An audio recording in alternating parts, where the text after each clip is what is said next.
வணக்கம். இன்றைக்கி நம்ம பார்க்க போகிற ரெசிபி என்னென்னு பார்த்திங்கன்னா, ஒரு 3 வகையான டயட் ரெசிபி தான் பார்க்க போகிறோம். உடல் எடை குறைக்கிற மாதிரியும் சுகர் கண்ட்ரோல் பண்ணுற மாதிரி ஒரு 3 வகையான ரெசிபி தான் பார்க்க போகிறோம். இது வந்து பிரேக்ஃபாஸ்ட்டாகவும் எடுத்துக்கலாம், டின்னராகவும் எடுத்துக்கலாம். ரெகுலராக எடுத்துகிட்டு வந்தீங்கன்னா உடல் எடை நல்லா கண்ட்ரோல் வரும், சுகர் லெவலும் நல்லா கண்ட்ரோல் வரும். வாங்க எப்படி செய்யலாங்கிறத பார்க்கலாம். இப்போ பார்த்திங்கன்னா ஒரு பவுலில் கோதுமை குருணை எடுத்துருக்கேன், 2 டம்ளருக்கு. இது வந்து 250 கிராம் கரெக்டாக பிடிக்கும் 2 டம்ளரு. இது பார்த்திங்கன்னா ரவை வேறு, கோதுமை குருணை வேறு. ரவை வந்து பொடியாக இருக்கும், குருணை வந்து இந்த மாதிரி உருண்டையாக இருக்கும். உங்களுக்கு வீடியோவில் கரெக்டாக தெரியுதான்னு தெரியல பாருங்கள். இந்த மாதிரி கொஞ்சம் நல்லா பெருசாக இருக்கும். இதுக்கு பேர் தான் குருணை. ரவை வந்து பொடியாக இருக்கும். இப்போ அதே டம்ளரில் 1 டம்ளர் அளவுக்கு இட்லி அரிசி எடுத்திருக்கேன். அதே டம்ளரில் 1/4 டம்ளர் அளவுக்கு உளுந்து, ஒரு 4-5 வெந்தயம். இது எல்லாத்தையுமே நல்லா 4-5 தடவை கழுவிடுங்க. கோதுமை குருணை வந்து நல்லா கழுவிடணும், இல்லைன்னா அது வந்து வலுவழுப்பு தன்மை அதிகமாக இருக்கும்.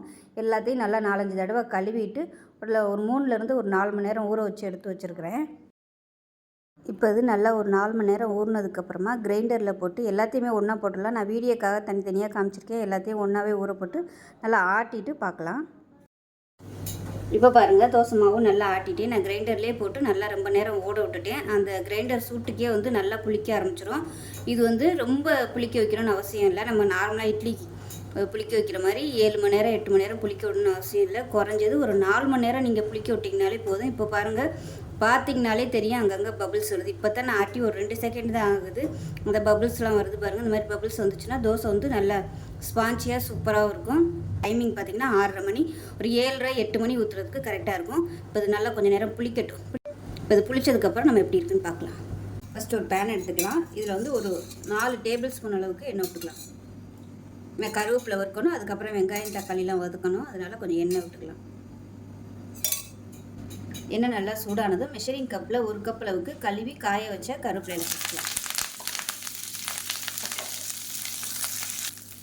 கருவேப்பிலை சட்னி செய்யும்போது ரொம்ப இலை வந்து காஞ்சி இருக்கக்கூடாது. காஞ்சி இருந்துச்சுன்னா டேஸ்ட் வந்து மாறுபடும். இப்போ இதில் 2 டேபிள் ஸ்பூன் அளவுக்கு உளுந்து சேர்த்துக்கலாம். இதையும் சேர்த்து நல்லா வதக்கிக்கலாம்.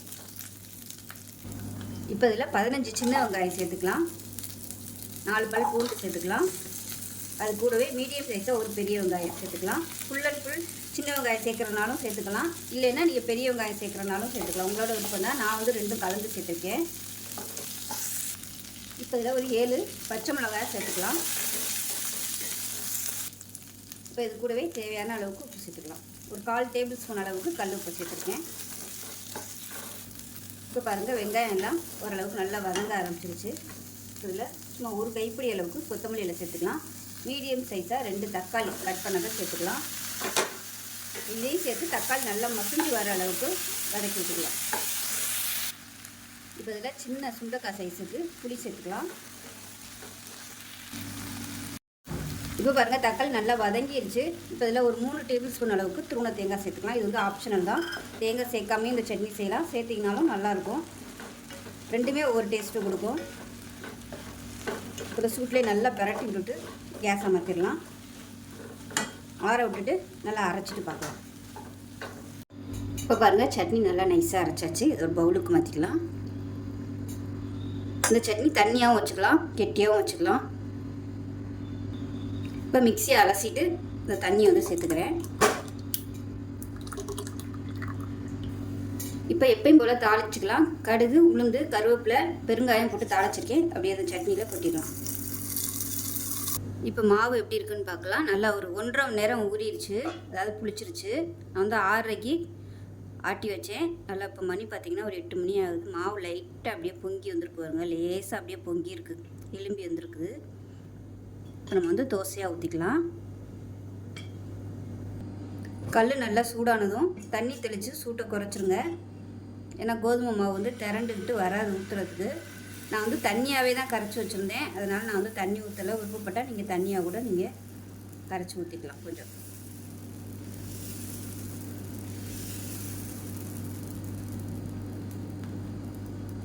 உடனடியாக ஊற்றுறதுக்கும் ஒரு நல்லா ஒரு 2 மணி நேரம் 3 மணி நேரம் கழித்து ஊற்றுறதுக்கும் வித்தியாசம் இருக்கும். டேஸ்ட்டும் நல்லாயிருக்கும்.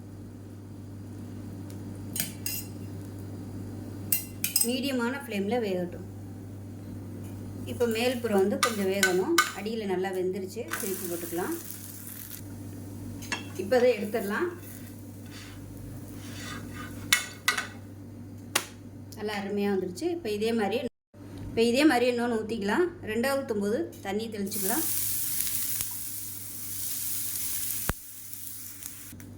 நார்மல் தோசை கல்லுனா கூட ஒரு 2-3 தோசை ஊற்றுனதுக்கப்புறம் நம்ம தண்ணி தெளிக்கலாம். ஆனால் அந்த நான்ஸ்டிக் பார்த்திங்கன்னா ஒவ்வொரு தோசைக்கும் தண்ணி தெளித்தா தான் தோசை ஊற்ற வரும், இல்லைன்னா திரண்டுக்கிட்டு வராது. இப்போ இது வந்து நான் தண்ணி ஊற்றி கொஞ்சம் மிக்ஸ் பண்ணியிருக்கேன். இழுக்கையில் உங்களுக்கு நல்லா தெரியும். ஊற்றுனதுக்கும் இப்போ ஊற்றுனதுக்கும் வந்து கொஞ்சம் கெட்டியாக இருந்துச்சு. இப்போ தண்ணி ஊற்றி கலந்துருக்கேன். நல்லா இழுக்க வருது பாருங்கள். மேலாப்பில் எண்ணெய் ஊற்றிக்கலாம். தோசை ஊற்றிட்டு அடுப்பு நல்லா அதிகப்படுத்திக்கோங்க.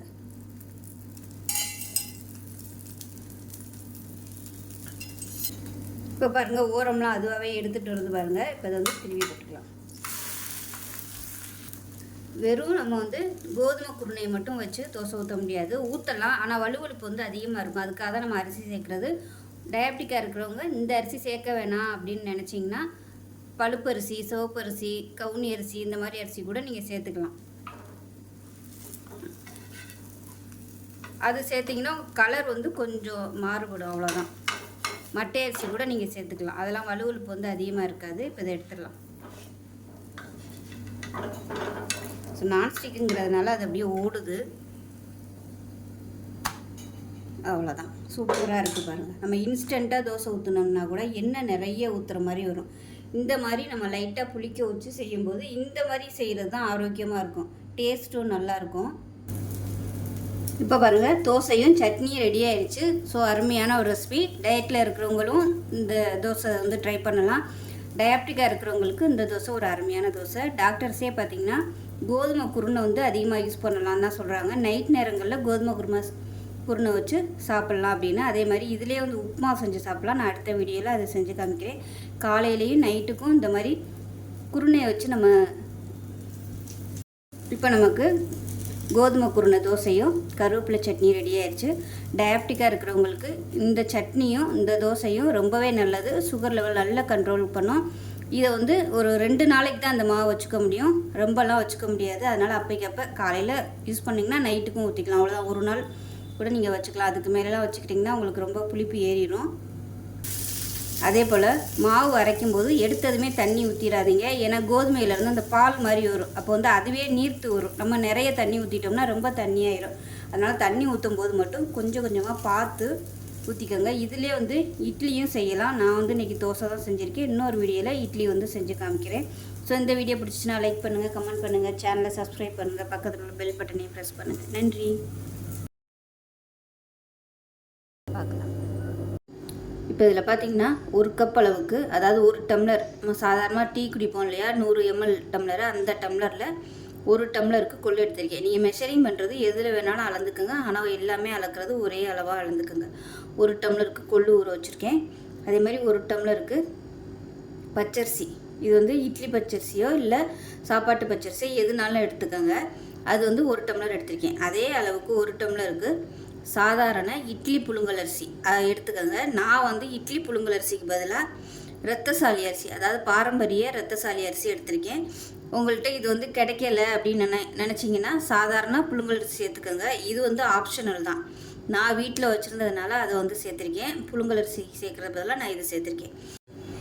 1/4 டம்ளர் அளவுக்கு உளுந்தும் வெந்தயமும் ஊற வச்சுருக்கேன். இப்போ இது எல்லாமே நல்ல ஒரு 5 மணி நேரம் ஊறிடுச்சு. ஊறினதுக்கப்புறம் இதை வந்து நம்ம மிக்சியில் போட்டு அரைச்சிக்கலாம். அப்படி இல்லைன்னா கிரைண்டரில் கூட நீங்கள் போட்டு அரைச்சிக்கலாம். நான் வந்து இட்லிக்கு மாவு ஊற போட்டிருக்கேன். ஸோ அதனால் நான் வந்து இது எல்லாத்தையுமே கிரைண்டரில் தான் போட போகிறேன். இது எல்லாத்தையும் அரைச்சிட்டு பார்க்கலாம். ஒரு மிக்சி ஜார் எடுத்துக்கலாம். ஒரு 8 பல் பூண்டு சேர்த்துக்கலாம். மீடியம் சைஸாக ஒரு பெரிய வெங்காயம் கட் பண்ணி வச்சுருக்கேன். இதுக்கு பதிலாக ஒரு 10 சின்ன வெங்காயம் சேர்க்கறனாலும் சேர்த்துக்கலாம். இது கூடவே ஒரே ஒரு தக்காளி, அதையும் சேர்த்துக்கலாம். காரத்துக்கு தேவையான அளவு மிளகாத்தூள் சேர்த்துக்கலாம். நான் வந்து 1 டேபிள் ஸ்பூன் அளவு சேர்த்துருக்கேன். சின்னதாக நெல்லிக்காய் சைஸுக்கு புளி சேர்த்துக்கலாம். தேவையான அளவுக்கு உப்பு சேர்த்துக்கலாம். இப்போ இதை நல்லா அரைச்சிட்டு வந்துடலாம். தண்ணி ஊற்றணும்னு அவசியம் இல்லை. இப்போ நமக்கு சட்னி ரெடி ஆயிடுச்சு. இப்போ இது வந்து நம்ம தாளிச்சுக்கலாம். இப்போ இதில் தேவையான அளவுக்கு எண்ணெய் விட்டுக்கலாம்.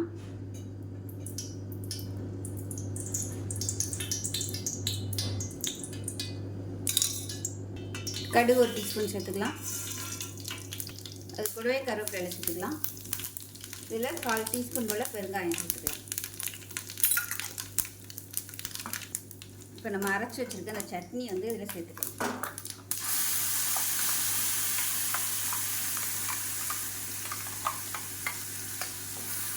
நல்லா கலந்துட்டு பச்சை வாசனை போகிற அளவுக்கு மட்டும் லேசாக கொதிக்க விட்டால் போதும். ரொம்ப கொதிக்கணும்னு அவசியம் இல்லை. இப்போ நல்லா கொதிச்சிருச்சு, அமர்த்திடலாம்.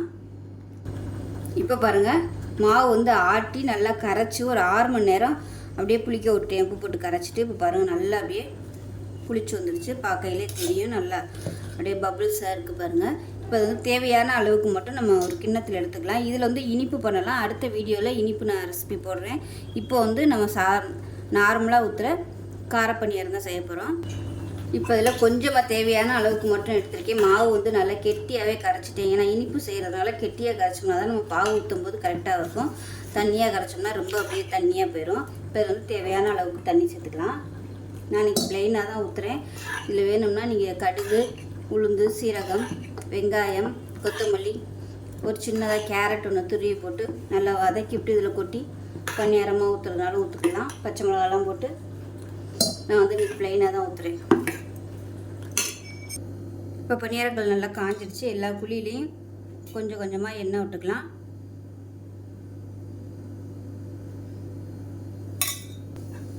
கல் நல்லா சூடாகிடுச்சு. பணியாரமாக ஊற்றிக்கலாம் நம்ம.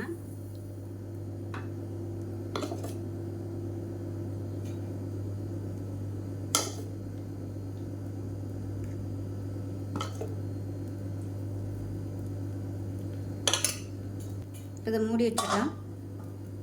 மீடியமான ஃப்ளேமில் வேகட்டும். இப்போ பார்த்திங்கன்னா ஒரு சைடு கொஞ்சம் நல்லா வேக ஆரம்பிச்சிருச்சு. திருப்பி போட்டுக்கலாம்.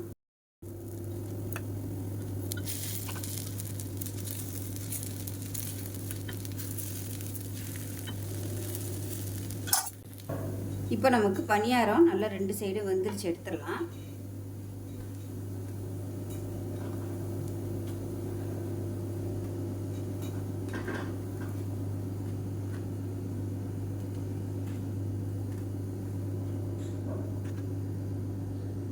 இப்போ நமக்கு கொள்ளு பணியாரமும் கார சட்னி ரெடி ஆயிடுச்சு. நான் வந்து இன்றைக்கி கார சட்னி வச்சுருக்கேன். இதுக்கு வந்து எது வேணாலும் வச்சு சாப்பிட்லாம். இட்லி பொடி கூட வச்சு சாப்பிட்லாம். ஸோ செஞ்சு பாருங்கள். செஞ்சு பார்த்துட்டு எப்படி வந்துச்சுங்கிறத சொல்லுங்கள். வீடியோ பிடிச்சினா லைக் பண்ணுங்கள், கமெண்ட் பண்ணுங்கள், சேனலை சப்ஸ்கிரைப் பண்ணுங்கள், பக்கத்தில் உள்ள பெல் பட்டனையும் ப்ரெஸ் பண்ணுங்கள். நன்றி. இப்போ பார்த்திங்கன்னா ஒரு பவுலில் நான் வந்து இந்த கப்பில் தான் எடுத்திருக்கேன். ஏதாவது ஒரு கப்பு வந்து நீங்கள் அளந்துக்கங்க. இது வந்து ஒரு 2 பேர் சாப்பிட்றதுக்கு இந்த அளவு எடுத்திங்கன்னா உங்களுக்கு கரெக்டாக வரும். இந்த கப்பு பார்த்திங்கன்னா மெஷரிங் கப்பில் 1/4 கப்பு இருக்கும் இல்லையா, அந்த கப்பு வந்து எடுத்திருக்கேன் நான். இப்போ இந்த கப்பில் 1 கப் அளவுக்கு வரகரிசி எடுத்திருக்கேன். நல்லா 4-5 தடவை கழுவிட்டு நல்லா ஒரு 3லேருந்து ஒரு 4 மணி நேரம் நல்லா ஊறிடுச்சு. உங்களுக்கு டைம் இருந்துச்சுன்னா முதல் நாள் நைட்டே ஊற வச்சு நீங்கள் காலையில் பண்ணுறதுனா கூட பண்ணிக்கலாம். நான் வந்து ஒரு 5 மணி நேரம் ஊற வச்சுருக்கேன். இப்போ அதே கப்பில் 2 கப் அளவுக்கு, இந்த கப்பில் 2 கப் அளவுக்கு துவரம் பருப்பு, அதுவும் வந்து நல்லா கழுவிட்டு 4-5 மணி நேரம் ஊறிச்சு. 1 டேபிள் ஸ்பூன் உளுந்து, 1/4 டீஸ்பூன் போல் வெந்தயம், இதையும் நல்லா கழுவிட்டு ஊற வச்சுருக்கேன். நான் வந்து வீடியோ காமிக்கணுங்கிறதுக்காக தனித்தனியாக ஊற வச்சுருக்கேன். நீங்கள் எல்லாத்தையுமே ஒன்றாவே ஊற போட்டுக்கலாம். இப்போ இது வந்து ஒரு மிக்ஸி ஜாரில் சேர்த்து அரைச்சிக்கலாம்.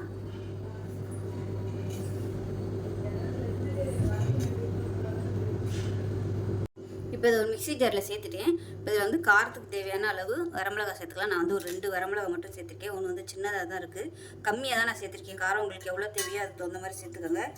வரகரிசி அதுவும் ஊற போடையில் நீங்கள் போட்டுக்கோங்க, நான் மறந்துட்டேன். இப்போ அதே மாதிரி 1/4 டீஸ்பூன் போல் சோம்பு சேர்த்துக்கலாம். இப்போ இதில் 1 பல் பூண்டு, அதே மாதிரி சின்ன துண்டு இஞ்சி சேர்த்துக்கலாம். இப்போ வந்து அரைச்சிட்டு வந்துடலாம். கெட்டியாகவே அரைச்சிக்கோங்க. தேவைப்பட்டால் நம்ம ஊற வச்சுருந்த அந்த தண்ணியை சேர்த்து அரைச்சிக்கலாம். இப்போ இதில் தேவையான அளவு உப்பு சேர்த்துக்கலாம். இப்போ அரைச்சிட்டு வந்துட்டு பார்க்கலாம்.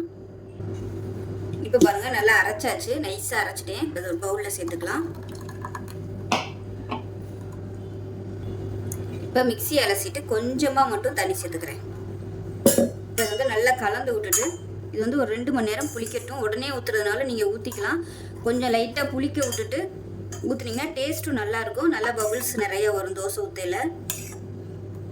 நீங்கள் காலையில் நைட்டே ஊற வச்சிட்டிங்கன்னா காலைல ஒரு 6 மணியை போல் அரைச்சிட்டு ஒரு 7:30-8 மணிக்கு ஊற்றுறதுக்கு கரெக்டாக இருக்கும். இப்போ இது வந்து புளிக்கட்டும். ஒரு 2 மணி நேரம் கழித்து பார்க்கலாம். 8 பல் பூண்டு சேர்த்துக்கலாம். மீடியம் சைஸாக ஒரு பெரிய வெங்காயம் கட் பண்ணி வச்சுருக்கேன். இதுக்கு பதிலாக ஒரு 10 சின்ன வெங்காயம் சேர்க்கறதுனாலும் சேர்த்துக்கலாம். இது கூடவே ஒரே ஒரு தக்காளி, அதையும் சேர்த்துக்கலாம். காரத்துக்கு தேவையான அளவு மிளகாத்தூள் சேர்த்துக்கலாம். நான் வந்து 1 டேபிள் ஸ்பூன் அளவு சேர்த்துருக்கேன். சின்னதாக நெல்லிக்காய் சைஸுக்கு புளி சேர்த்துக்கலாம். தேவையான அளவுக்கு உப்பு சேர்த்துக்கலாம். இப்போ இதை நல்லா அரைச்சிட்டு வந்துடலாம். தண்ணி ஊற்றணும்னு அவசியம் இல்லை. இப்போ நமக்கு சட்னி ரெடி ஆயிடுச்சு. இப்போ வந்து நம்ம தாளிச்சுக்கலாம். இப்போ இதில் தேவையான அளவுக்கு எண்ணெய் விட்டுக்கலாம்.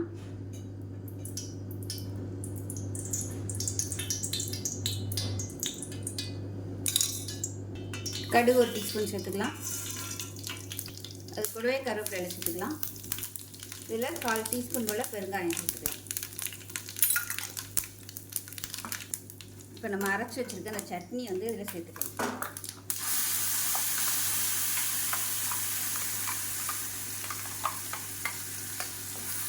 நல்லா கலந்துட்டு பச்சை வாசனை போகிற அளவுக்கு மட்டும் லேசாக கொதிக்க விட்டால் போதும். ரொம்ப கொதிக்கணும்னு அவசியம் இல்லை.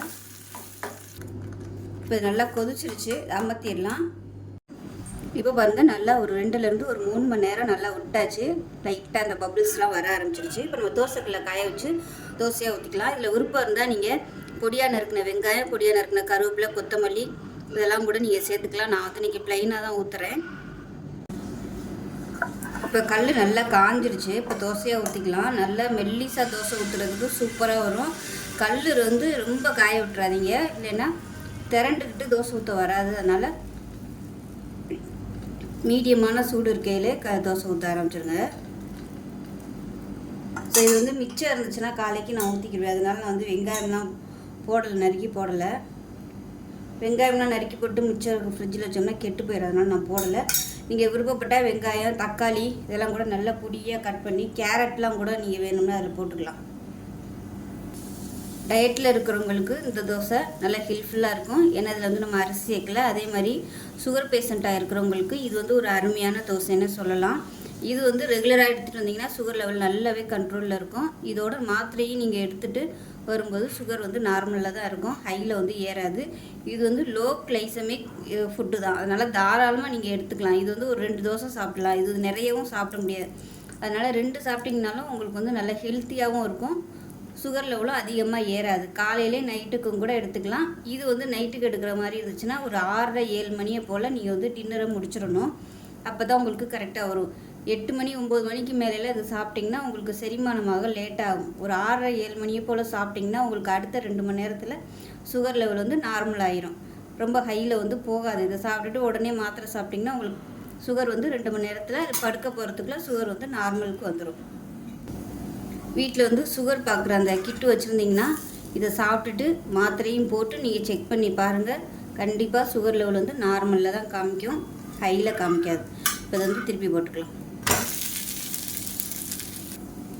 இப்போ தோசை ரெடி ஆயிடுச்சு, எடுத்துடலாம். இதுக்கு வந்து பூண்டு சட்னி, கார சட்னி, தக்காளி சட்னி இந்த மாதிரி சட்னி சூப்பராக இருக்கும். இப்போ நமக்கு ஒரு சிம்பிளான சட்னியும் தோசையும் ரெடி ஆயிடுச்சு. ஸோ பிரேக்ஃபாஸ்ட்டோ டின்னரோ செய்கிறதுக்கு ரொம்ப ஈஸியாக இருக்கும். சுகர் லெவலும் நல்லா கண்ட்ரோலுக்கு வரும். ஸோ செஞ்சு பாருங்கள். செஞ்சு பார்த்துட்டு எப்படி வந்துச்சுங்கிறத சொல்லுங்கள். வீடியோ பிடிச்சுன்னா லைக் பண்ணுங்கள், கமெண்ட் பண்ணுங்கள், சேனலை சப்ஸ்கிரைப் பண்ணுங்கள், பக்கத்தில் உள்ள பெல் பட்டனையும் ப்ரெஸ் பண்ணுங்கள். நன்றி.